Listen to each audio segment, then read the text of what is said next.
Halo semuanya, selamat datang. Pernah kepikiran nggak sih gimana caranya sebuah masyarakat itu bisa berubah? Atau dari mana coba datangnya gerakan-gerakan besar yang kadang sampai mengguncang dunia?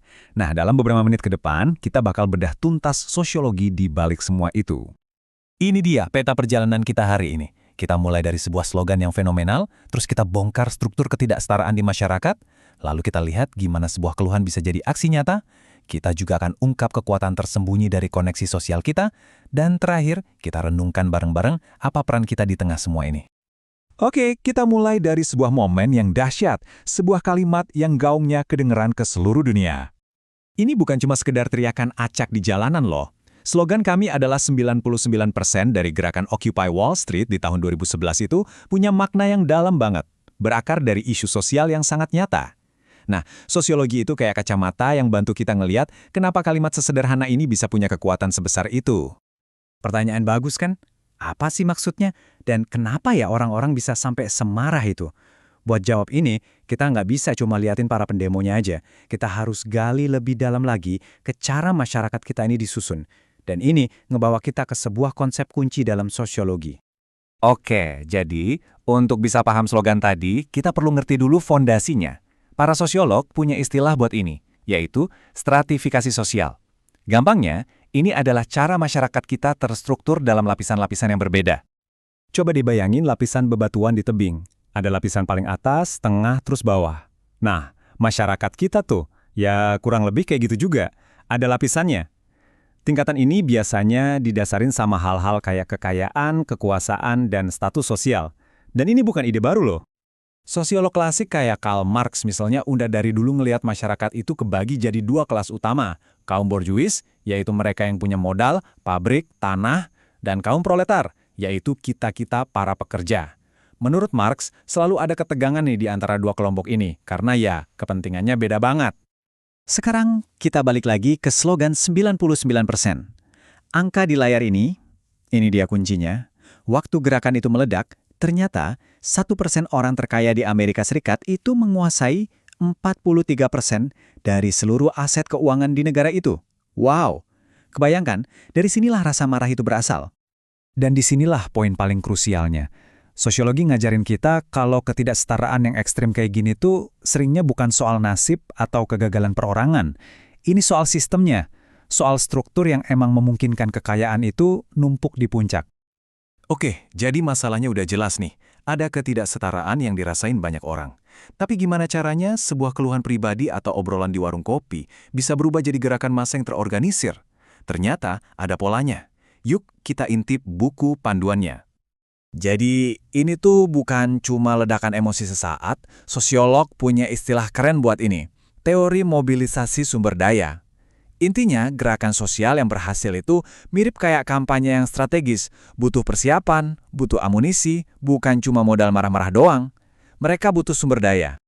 Sumber dayanya apa aja? Ya jelas, butuh uang, butuh akses ke media biar suaranya kedengaran, butuh orang-orang yang punya koneksi, butuh teknologi, apalagi di zaman sekarang. Dan yang paling penting, butuh organisasi dan kepemimpinan yang jelas. Tanpa semua ini, ide sebagus apapun bisa jadi cuma angin lalu. Dan bener banget, di era modern ini teknologi itu jadi game changer. Coba bayangin, aplikasi pesan instan atau grup media sosial bisa dengan cepat banget nyatuin orang-orang, nyebarin informasi, dan ngubah tetangga yang tadinya cuek-cuekan jadi satu jaringan organisator yang solid. Dari semua sumber daya tadi, ada satu yang paling penting, orang. Tapi bukan cuma soal jumlahnya loh, tapi soal gimana kita ini saling terhubung satu sama lain. Nah, disinilah letak kekuatan rahasia kita semua. Dalam sosiologi, koneksi sosial kita itu bisa dibagi jadi dua jenis. Ada yang namanya ikatan kuat. Ini lingkaran terdalam kita, keluarga inti, sahabat kental. Terus ada ikatan lemah. Nah, ini semua orang lain yang kita kenal. Kenalan, temennya teman, tetangga, atau bahkan mutualan di media sosial. Sekarang aku mau tanya nih, coba pikirin deh. Kalau kamu lagi nyari kerja atau butuh info baru, kira-kira kamu bakal lebih dapat info berharga dari siapa? Dari lingkaran terdekatmu dengan ikatan kuat, atau dari jaringan kenalanmu yang punya ikatan lemah? Dan jawabannya mungkin bakal bikin kamu kaget. Seringkali justru dari ikatan lemah kamu. Loh kok bisa? Gini, teman dekat kita itu kan dunianya mirip-mirip sama kita. Jadi infonya ya itu-itu lagi. Nah, kenalan kita yang jauh ini, mereka itu kayak jembatan ke dunia lain, ke informasi dan peluang baru yang nggak akan pernah kita tahu dari lingkaran kita sendiri. Inilah yang disebut kekuatan ikatan lemah. Keren kan? Wah, kita udah nempuh perjalanan yang cukup jauh ya. Dari sebuah slogan, ngebongkar struktur masyarakat, sampai ke cara sebuah gerakan itu dibangun. Sekarang, yuk kita rangkum semuanya, dan kita arahin fokusnya kembali ke diri kita masing-masing. Jadi kalau kita simpulkan, alur perubahan sosial itu kira-kira begini. Pertama, selalu dimulai dari sebuah keluhan atau rasa ketidakadilan. Kedua, keluhan itu berkembang jadi pemahaman bahwa ini bukan masalah gue doang, tapi masalah kita bersama, masalah sistem.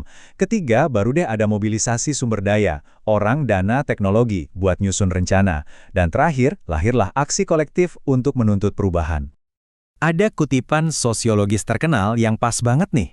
Artinya, ketika cukup banyak orang di masyarakat setuju dan mendefinisikan sesuatu, misalnya ketidaksetaraan, sebagai sebuah masalah yang nyata, maka konsekuensinya pun jadi sangat nyata. Konsekuensinya bisa berupa protes, gerakan sosial, dan pada akhirnya, ya, perubahan itu sendiri. Sosiologi seolah ngasih kita contekan tentang gimana perubahan itu bekerja. Ini bukan sihir, tapi sebuah proses sosial yang bisa kita pelajari polanya.